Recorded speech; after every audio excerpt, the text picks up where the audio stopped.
Does anybody know what Hebrews chapter 11 is referred to as? If you're not used to Jeopardy in church, you should get used to it. We're going to have some Jeopardy quiz questions coming up during Lent. And we're going to have a lot of fun with those.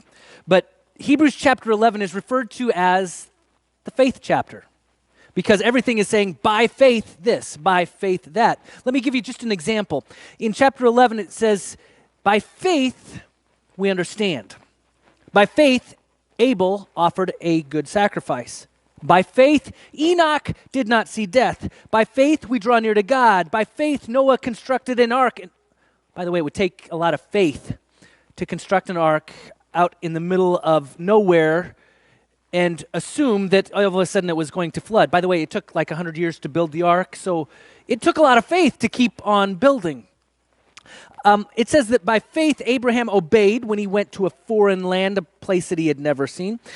It says by faith, Sarah conceived, which, by the way, faith at that age in conceiving a child, it would take faith to conceive. By faith, it says Isaac invoked a blessing. By faith, Moses was hidden. By faith, people crossed the Red Sea. By faith, the wall of Jericho fell. By faith, Rahab, who was a prostitute, was saved. By faith, it goes on. It says, conquered kingdoms, enforced justice, obtained promises, stopped the mouths of lions, quenched the power of fire, escaped the edge of the sword, were made strong out of weakness, became mighty in war, put foreign armies into flight. On and on the list goes, by faith. Okay, so when Jesus says, if you have faith the size of a mustard seed, you can do what? You can move mountains. He's not just making this up. He's saying if you have faith the size of a mustard seed, all things are possible. Anything can happen. And all of these things that are listed in Hebrews chapter 11 took place because the people had faith.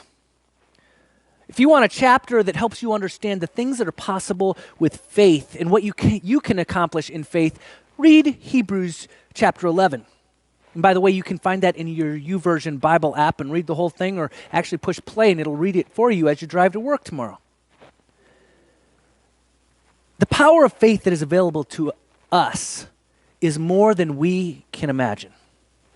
But we have to do something. We have to take a step of faith, if you want to call it that. We have to actually step out onto faith for any of it to take place. Because here in this passage it says, Abraham took a pilgrimage of life, a pilgrimage of faith, and by faith he went blindly to a place he'd never seen. He had faith that this kingdom, this place he was going, was a place of blessing, the place that God said, I'm going to make you into a mighty nation. But for God to make him into a mighty nation, he had to actually go where God was sending him. Abraham's heart was set on seeking God. It was determined that he would go wherever God would send him, believing in the promise that God had given him. Faith set him on a pilgrimage. Faith also sets us on a pilgrimage. You may not know it. God may not have said, hey, go to a foreign land, go check out this random place, start walking west and see where I tell you to stop. But God has us on a pilgrimage of life. The whole of life is a pilgrimage. My trip to Scotland was a pilgrimage. It was unique and different, and in fact, yes, I did have some places along the way planned, but not all of them. Many of them were spontaneous and uncertain. I didn't know, one thing I didn't know was how in the world I was getting from place to place. I found myself actually at a wrong train depot one time, and they said, no, there's no train here that goes to that place you want to go. You got to go walk over to this train depot. There was times I got off at the wrong stop. There were times I got on the wrong train. There was times that I got off in the middle of nowhere. And by the way, here's the good news. It wasn't a disaster. The world didn't end. Have you ever just started on a journey and you thought, well, this isn't how I expected it to go. And all of a sudden, because something wasn't going the way you thought that it should go, you thought the world was going to fall apart. You know what I'm talking about? Too often, I think we get so caught up in the moment that something happens that isn't the way we plan it, and we get all frazzled. When God's just saying, have faith, because this isn't what you planned, but I have something that I can see beyond the closest horizon. Trust that the pilgrimage and the road that we're on of faith is God bringing us to a place of blessing. I'm going to share with you today some of the photos of places that I didn't necessarily expect to go to or to see. This first photo is a photo that I took. Many of you heard me share about Iona when I went to the island of Iona, and I spent a week there worshiping 3 times a day with the community, living in the Abbey and praying. And I would get up in the morning before first worship and breakfast, and I would go out and just start walking. I didn't know where I was going. I didn't know what the island looked like. I didn't have a map or any trails. I just started walking through the sheep yard, through the cattle yard, because you can walk anywhere. It's not private property. It is private property, but it's not. It's open ground. And I went out this particular day out on a fingerling that you can only get when it's low tide, and I was just there with a couple of sheep. And I would have never had a view like this if I decided I was more comfortable staying in bed. Or if I had not determined I was going to get up and spend every morning with God. If I was uncomfortable going off the trail, if I just stayed on the couple paths and roads that were on the island, I would have never seen spaces like this. And I think that works in life as well. How often is it that we're more comfortable staying in bed, or we don't know where the trail leads, so we just stay where we're comfortable, or when we miss out on opportunities like this?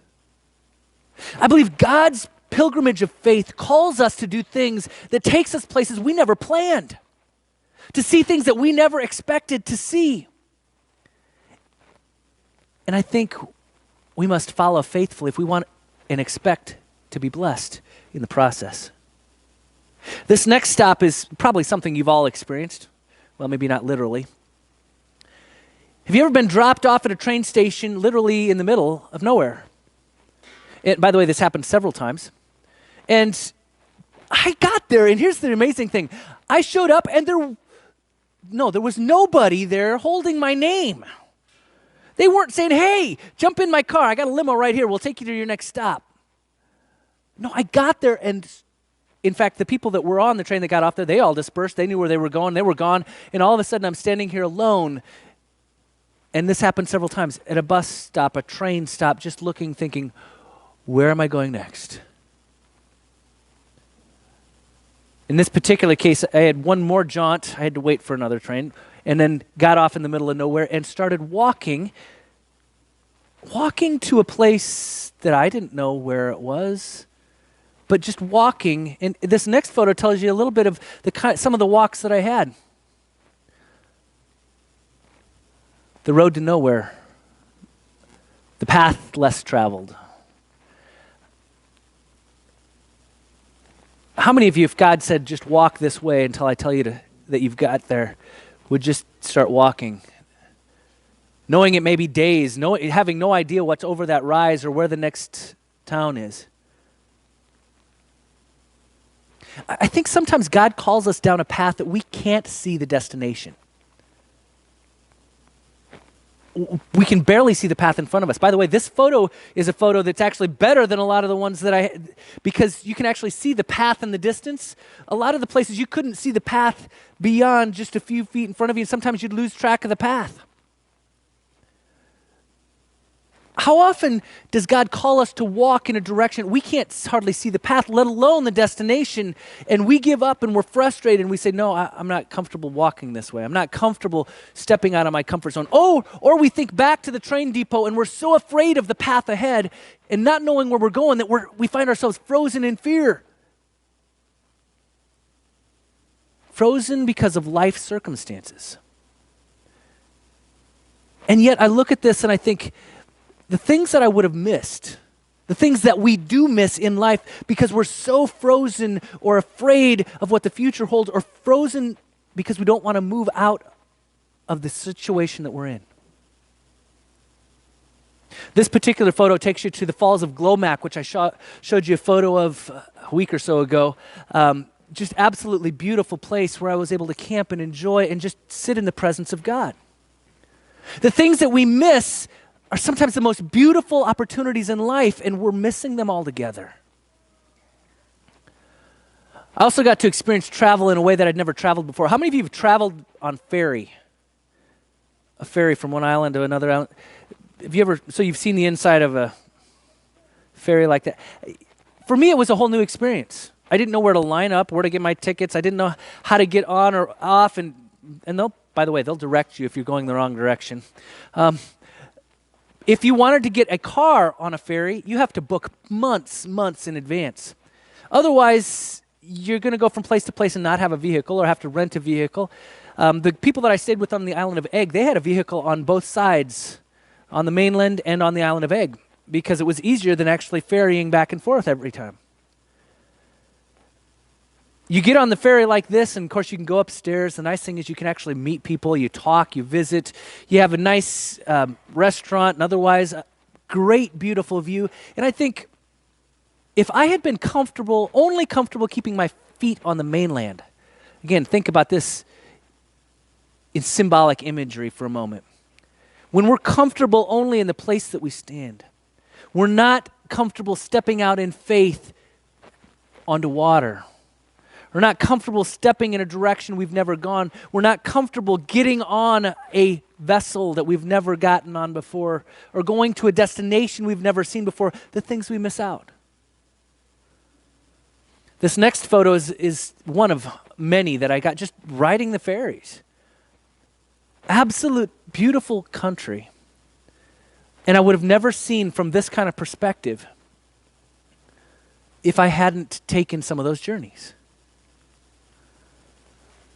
God often calls us to step out in faith. Peter did, and of course he took his eyes off Jesus and began to sink. If we keep our eyes on Jesus, he takes us places we could never go on our own. So maybe one of the questions you should be thinking about, I invite you to be thinking about, is where is God calling you? Where is that step of faith leading you in your own life right now that you're afraid to step? That you're afraid to go, or that you're just stuck and frozen and you're missing out. This next photo shows you actually the other side of a picture that I've already shown you. The top of Egg looks out beautifully over the island and sees other islands. That's the top, by the way. And this is where the hike, the journey starts. And you look at that thing and it's imposing. And the day that I was traveling, it was wet and the ground was soft and it was slippery and it was a pain. And the wind was blowing so hard that it would literally pick me up and move me. And I was exhausted before I even got to that mountain. I was ready to turn back. How often do we encounter situations like that? We look at it and we think, God, that might be where you're telling me to go, but I'm exhausted. I don't want to do it. And we turn around and we go back rather than actually continuing on the journey.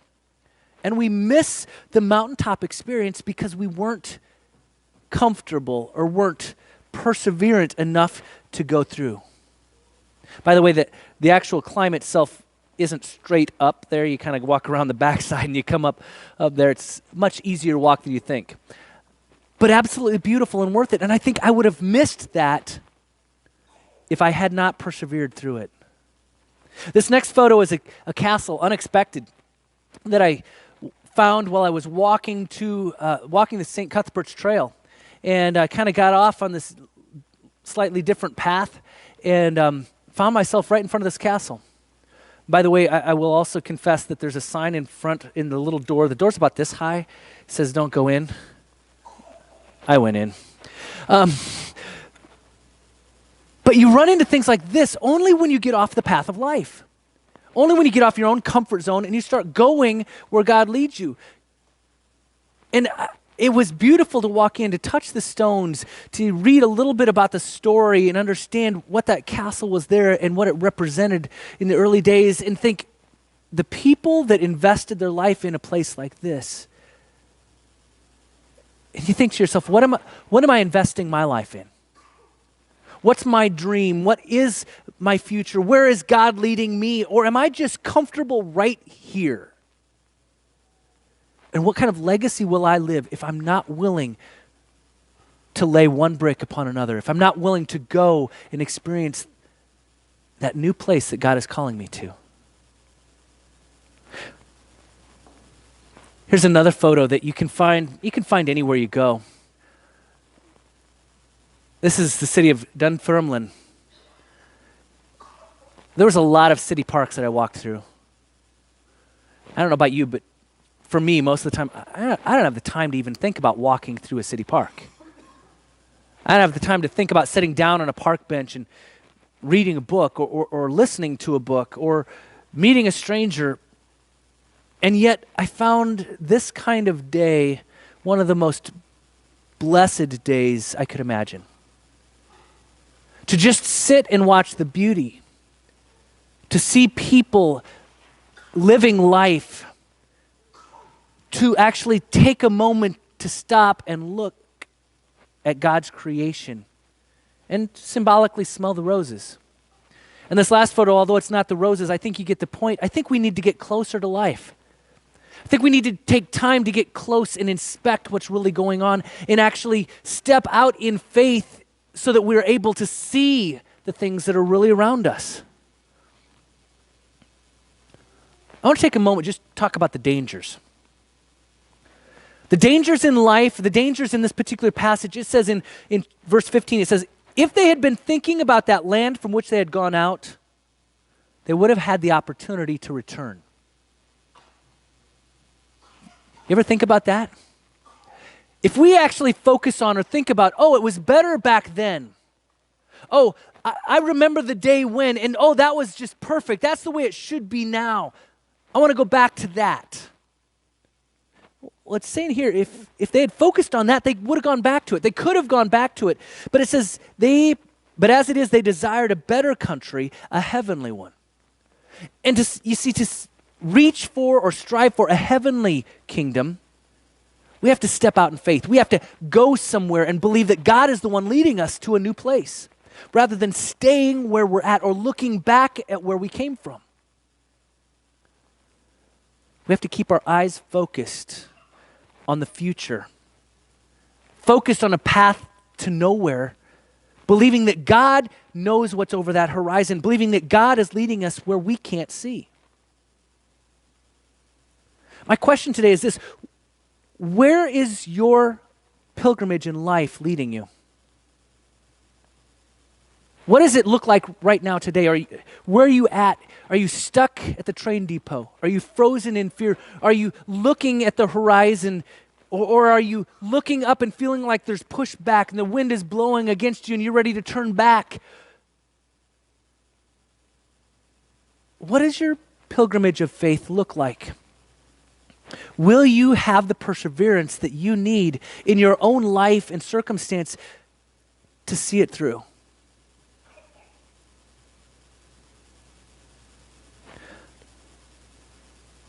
I'm going to talk about this in a couple different levels today. I'm going to talk about it in a personal level because I think every one of us have those personal challenges and a journey, a pilgrimage of faith for ourselves. But I also believe as a church, we have a pilgrimage. We're always on a pilgrimage together, just like the community of Israel was on a pilgrimage together in the wilderness to go to the promised land. I believe we have a pilgrimage together also. God is calling us out of things that feel safe, the things that have been, and to do something completely new. To dream about chartering at Easter, which, by the way, the plan is to charter as a new church on Easter morning.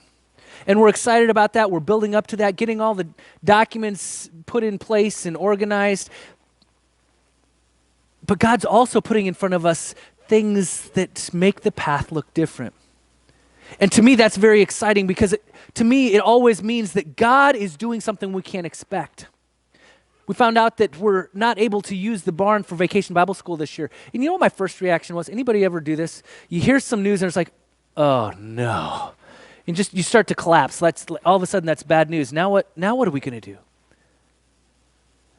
But I've almost always seen amazing things happen when we believe that God is doing something rather than feeling like we're defeated. God always takes those kind of circumstances and says, you're going to try something new this year. You've got this new opportunity. What about this? And all of a sudden, the horizon breaks and the sun is rising. And I begin to see these things take place all over where there's all of a sudden new opportunities. We're working with Camp Dodge to actually help families around the community that have needs. Just to simple repairs in homes. We're working with other families in need locally that all of a sudden this is a whole new ministry that's opening up. We've got all kinds of opportunities that I see opening doors. New small groups, moms groups, things that I am so excited to know that God is already at work. I know sometimes as a church, when you talk about change, have you ever been in a church where they talk about change and everybody freezes like they're on the train depot? No, we can't go anywhere. It's best right here. I celebrate the fact that this is a church that's never been that way. We switched locations and where we worship even. We change things up on occasion. People are comfortable knowing that something's going to be different on another day, and yet God is still with us. And I'm excited about the fact that we're on this journey together to charter at Easter, and I celebrate the things that God is doing now and what he's going to do in the coming days. I want to remind you that there's no reason to have fear when God has you on a pilgrimage. You should be excited to know that God has invited you into a place where something is happening more radically than anywhere else you've been in a long time.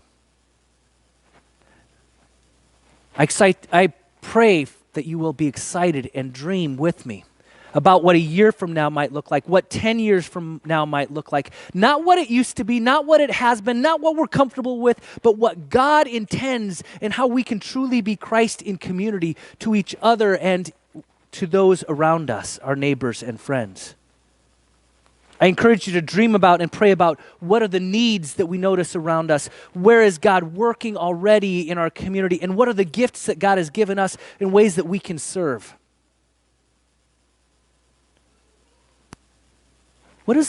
What does your pilgrimage look like? And are you willing to have the faith that is required to take a step in a direction that you cannot see? I invite you to think about what it would have been like for Abraham, for Sarah,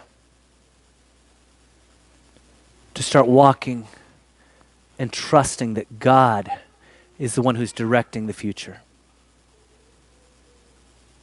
By faith, we can do all things through Christ. By faith, we can move mountains. So today I invite you to live a life of faith on a pilgrimage toward an eternal kingdom.